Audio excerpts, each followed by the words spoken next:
Check, check, check, check, check, check, check, check, check. Okay, now you guys should hear me. Let me know for sure. Let me know if you guys can hear me now. Apologies. We went through another update, and sometimes this thing likes to disconnect from the microphone when it does, so I just have to re-enable the connection. So just let me know. Hey Kyle, how you doing? All right, there we are. Okay, sorry about that. It doesn't happen very often anymore, but sometimes when these are all Windows-based computers and the software that we use, when we go under a hard reboot sometimes, it's not even like if I restart it myself, it doesn't do it. But if Windows does an automatic update, it has this nice little thing where it likes to disconnect the microphone from the software we use. I haven't had to check it in a while, so we must have had a hard reboot overnight. Anyway, hope you're doing well. That's what I was saying. I hope you had a great weekend. What else did I talk about? How freaking cold it was on Tuesday morning, right? Where we shattered record lows. That's the other thing I was discussing. You know, pretty much everywhere in Central Florida broke a record low on Tuesday morning, and some by 5 and even 10 degrees.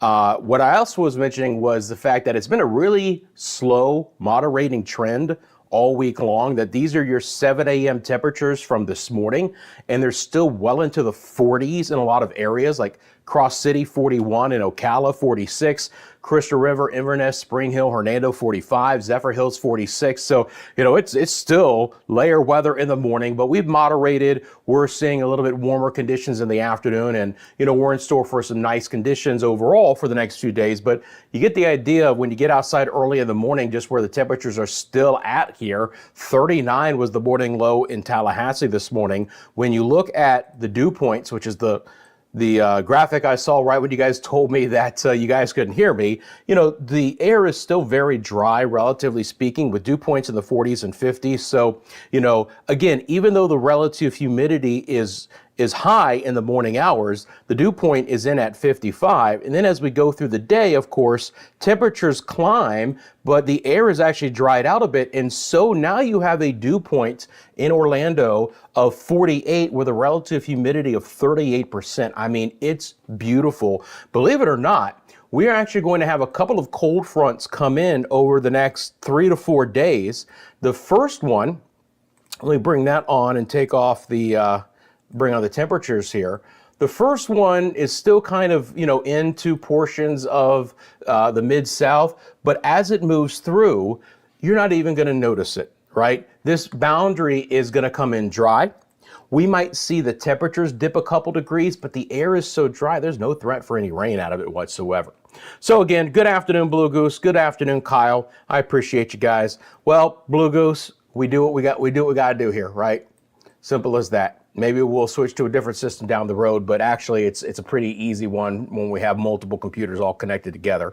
But I hear you. It's not even so much that, it's just I'm still not really sure the bug in the system as to why when there's a hard reboot, it disconnects the audio from the microphone. If you think that this is the first time it's happened, you guys probably know it hasn't. But back before I realized it was a big issue and to almost check it every time after a hard reboot, I would do the Media Mundo videos, and I would do a 25 or 30 minute video, and I would even post it, and it wouldn't have any audio. So that was not fun. But anyway, look, guys, headline, the weather is going to be beautiful the next several days. We'll take a look at the temperatures. We'll take a look at the opportunity for the next rain chance here. But this is one of those, you know, we're just chatting, we're just talking about the weather. You got a question about the forecast, let me know. If you have anything specific going on, please do so. Now, again, this is going to be a very common sight today and tomorrow, potentially a few more clouds Sunday and Monday, but that is about it.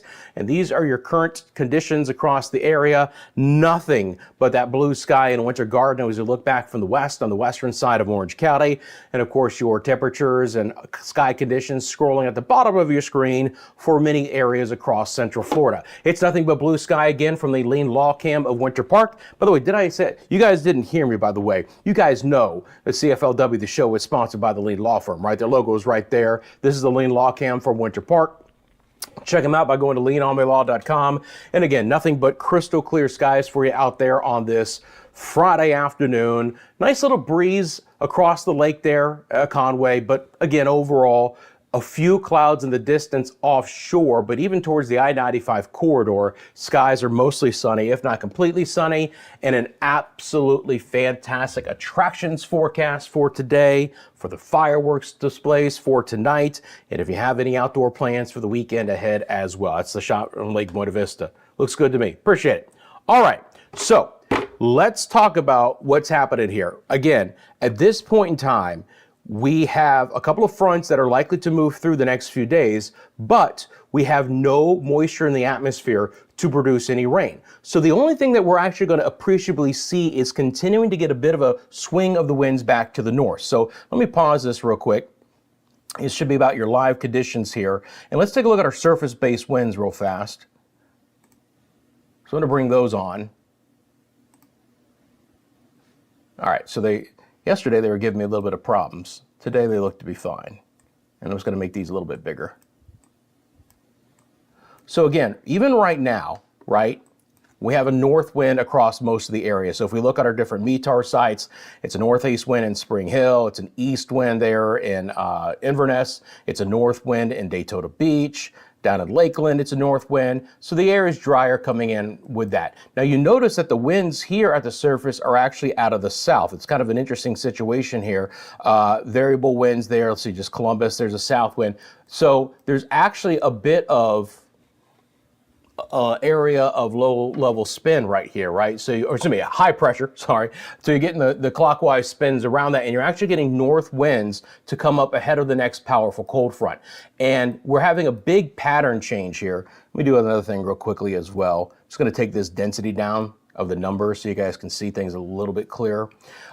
So we've got a big pattern change coming where we had the trough in the jet stream in the eastern half of the United States last weekend, early in the week, allowing that cold Arctic air to plunge down through the eastern third of the United States. Well, now we're going to get the ridge of high pressure to come back and dominate the eastern two-thirds of the United States, where it's the west that is in store to see the cooler conditions. So when we look at the temperature forecast here over the next 10 days overall in the United States, we're going to be warming back up to temperatures that are likely to be at or above normal. So from here on out, through at least the next midweek ahead, if not even all the way knocking on the door of next weekend, we should continue to see warmer and warmer temperatures, both in the morning and in the afternoon hours. Now, it's going to be a subtle, gradual climb in most locations. It's not like we're going to spike up 5 or 10 degrees after one afternoon compared to the next, but the temperature trend of getting warmer and warmer should continue, whereas the jet stream dips well into the southwest and the Four Corners, and those are the areas that are likely to see the much cooler weather and overall the more active weather as well. Because when we look at precip here, again, the mid and upper level lows that'll be developing off of that pinched jet stream in the Four Corners should eject some rain and storms back into the southern and central plains and through the Mississippi River Valley. But for us, we kind of get the scraps. We get potentially some, precip intrusions coming in with the weak fronts that will continue to come in. Now, despite the fact temperatures are warming up, we could still get some very weak boundaries to come in and at least give us the opportunity for a couple of isolated showers. But that being said, at least in the short term, I don't have any rain in the forecast. Remember, this is not what's going to be happening in the short term. This is the 6 to 10 day time frame outlook. So as we get towards mid next week, next weekend, we have an opportunity for a few more showers, but until then, I do expect things to be certainly drier. Looking at temperatures here, I'm going to go over to let me do this. Let's go up to the GFS.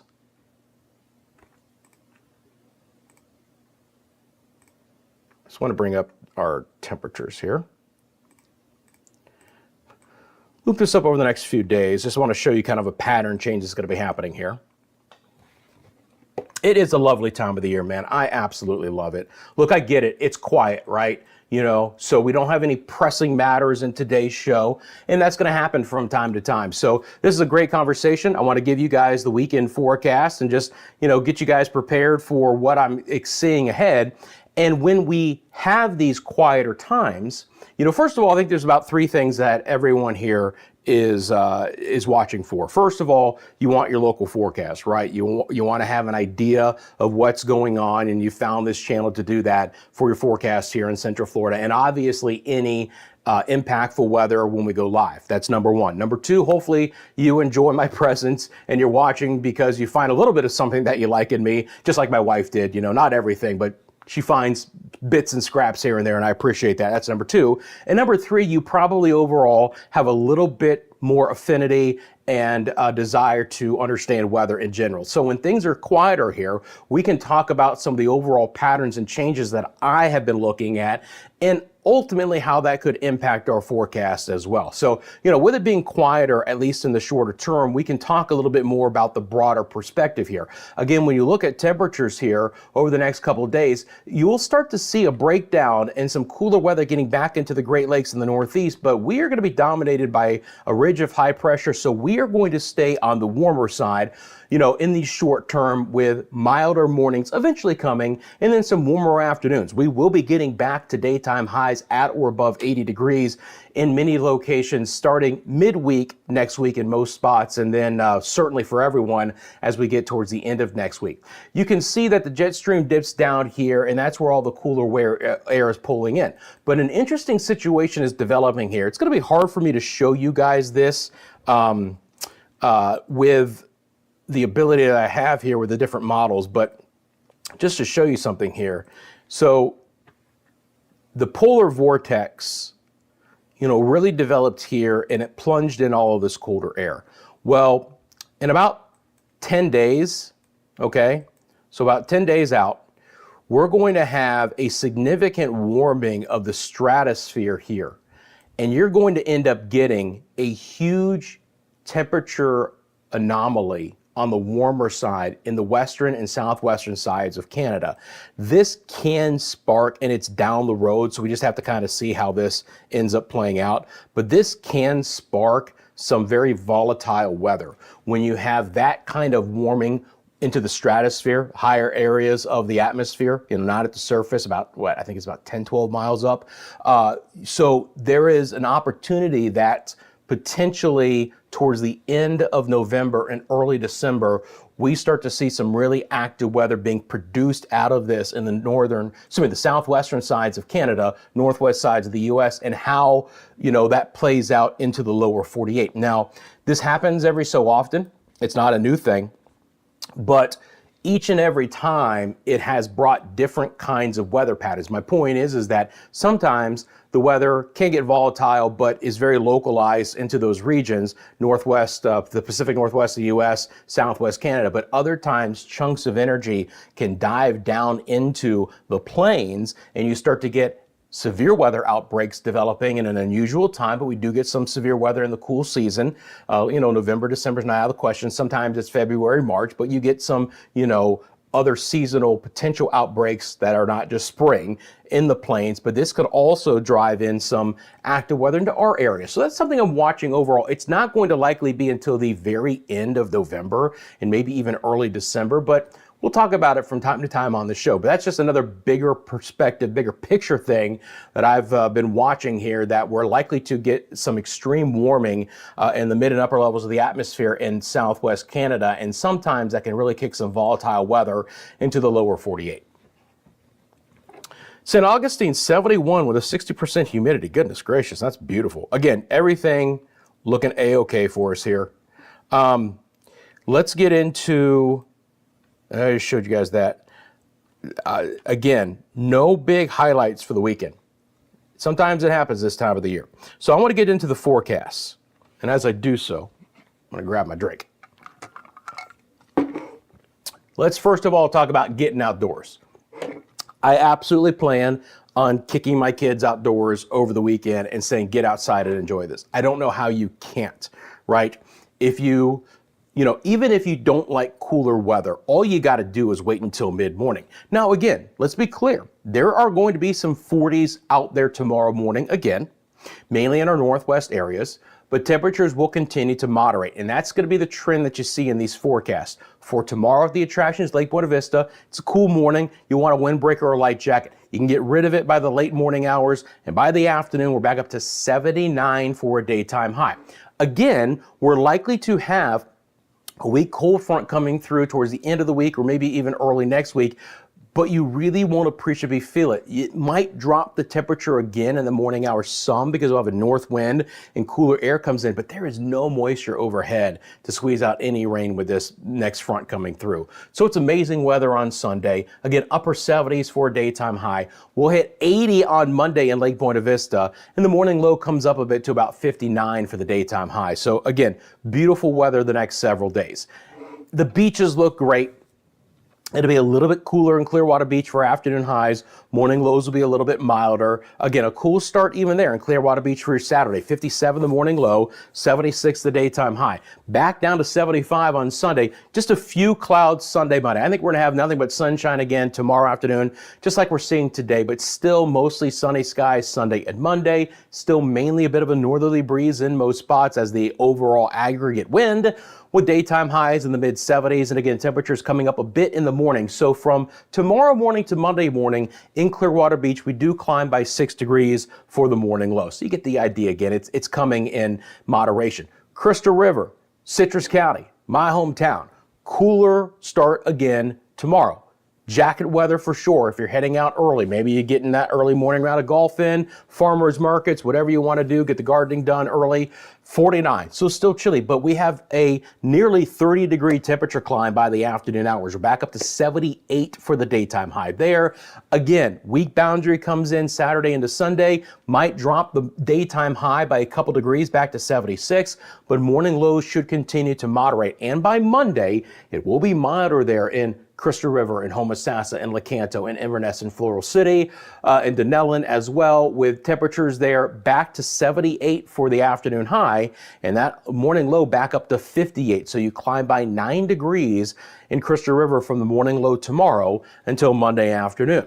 And then our friends in Titusville and Brevard County, again, milder along the beaches for the morning hours. We don't get as cool there.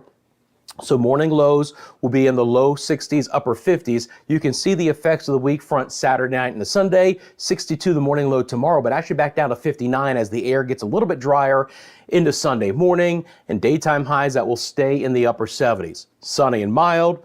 Great weather for the weekend. Still low humidity for Monday. Temperatures in the morning hours there right around, the same the next 3 days. About 60 degrees for morning lows. But again, daytime highs beautiful in the upper 70s. Probably never going back to TV, Kyle. Yep. Don't see a future there, my friend. Just not in the cards. I did it for 25 years. I started when I was 21. And I worked all across the country, gave my life to television, and it didn't give me much back. So probably not. I mean, I'm never going to say like never ever, but the opportunity would have to be something that I don't expect to come my way. So, oh man, it sounds like a quiet, mild forecast. You got it. It absolutely is, Blue Goose. No doubt about it. All right, guys, for those who are watching, and I know it's just a few today, and I understand why, does anyone have any specific questions about the forecast for me, for anything you got going on? Please feel free to let me know at this point in time. I will wait for a minute or two, but otherwise, I think we're in store for just a beautiful weekend. Anyone have any good plans for the weekend? I plan on not doing much because the last 6 months have been extremely busy for me. Obviously doing the Media Mundo channel and the hurricane season. We've been cranking daily forecasts for about 6 months in a row. Actually, even more than 6 months in a row. So gonna try and settle down a little bit and enjoy that. It is what it is, Kyle. Okay, well, I think that's going to do it for the live stream, guys.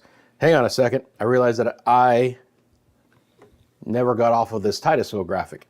I was sitting here bebopping around on my weather computer, and I hadn't switched it for you guys. So let me do that. Well, I appreciate that, Blue Goose. Thank you very much. Yeah, the one thing that television did, and I was talking to my wife about this not long ago, because my wife was actually in television news as well for a really long time. She was a executive producer, so she worked behind the scenes. That's actually how we met. We met at a TV station when I worked in Missouri before I went to Oklahoma, and that's where she's from. So we met there, and the one thing that it did is it allowed me to live in places I never thought I would ever live in the United States, really small areas, West Virginia and Mississippi and Alabama, and then work in some really intense weather markets. I worked in Oklahoma City for nearly 7 years. It's the most intense weather market in the entire world. I still have PTSD from it. I can tell you that right now, but you just want to talk about a grind. That's what Oklahoma City weather is like. And then for 10 years here in Orlando, got to meet a lot of really, really neat people, friends who are still, really I'm tight with for a long time. 3 of my best friends I met in television over 20 years ago, and we're like brothers. And I got to explore places that I never thought I would, right? To live in places that I never thought I would. So it was a really cool thing as far as that goes. But as you get older and you want to settle down and all of that, but for the work and the time that I put in, I never got back fully what I expected or probably what I deserved, if I'm being honest. And that's going to happen from time to time with people, right? Things aren't going to necessarily work out the way that you want them to, and that's life. You have to adapt or die, which is why I'm doing this right now. Oh yeah, so I worked in Columbia, Jeff City, the state capital, Columbia, University of Missouri, which is actually where I lived, because everyone was like, yeah, you don't want to live at Jeff City, it's just a state capital, about 30 minutes apart, so central Missouri. But know a lot of folks who worked in both St. Louis and Kansas City. The great news is that from having worked in all these places, like, you can almost play 6 degrees of Rusty McCranie, because so many people that I know from various stops have ended up meeting each other in the future, or they had known each other in the past, and I'm their connection. It's a really interesting, fun thing. Really cool. Hey Farrah, how you doing? A little bit tardy, but that's okay. I hate to say it, Farrah, we're about ready to wrap things up. Hey Fiona, there's Fiona. I was wondering, I haven't heard from Fiona yet today. Listen, I appreciate the regulars of the channel. Again, I really do. Even on a quiet weather day, I'm going to come on, we're going to talk about things, and I appreciate you guys taking part of your day to spending it with me. That means a lot, right? Because you don't have to do this in any way, shape, or form, and I appreciate you guys doing that so much. So we are going to wrap it up, though. Please remember that CFLW is sponsored by the leading law firm of Central Florida, your hometown homeowners insurance attorneys. Look, guys, you get property damage of any kind, including burst pipes, right? So, talking about the cold weather, get a burst pipe, or just something that happens. It's happened to me before, had a burst pipe. They'll walk you through the insurance claim process. They offer free consultation and policy reviews. You got nothing to lose. It's leanonmelaw.com for more information. All right, gang. Have a great weekend. I'll be back Monday. We'll be talking about the warming trend for Monday and into the next week, and if there's any chance for rain as we get towards the end of the week ahead, and then talk about some of the overall bigger pattern changes. But it is that time of the year, mid to late November. Things can be quite settled here, but it doesn't typically last very long, so we'll enjoy it while it's here. And I'll be back on Monday talking about the work week ahead for you guys. Have a great rest of your weekend, and I will see you guys back soon here for CFLW, the show for next Monday. Take care, my friends.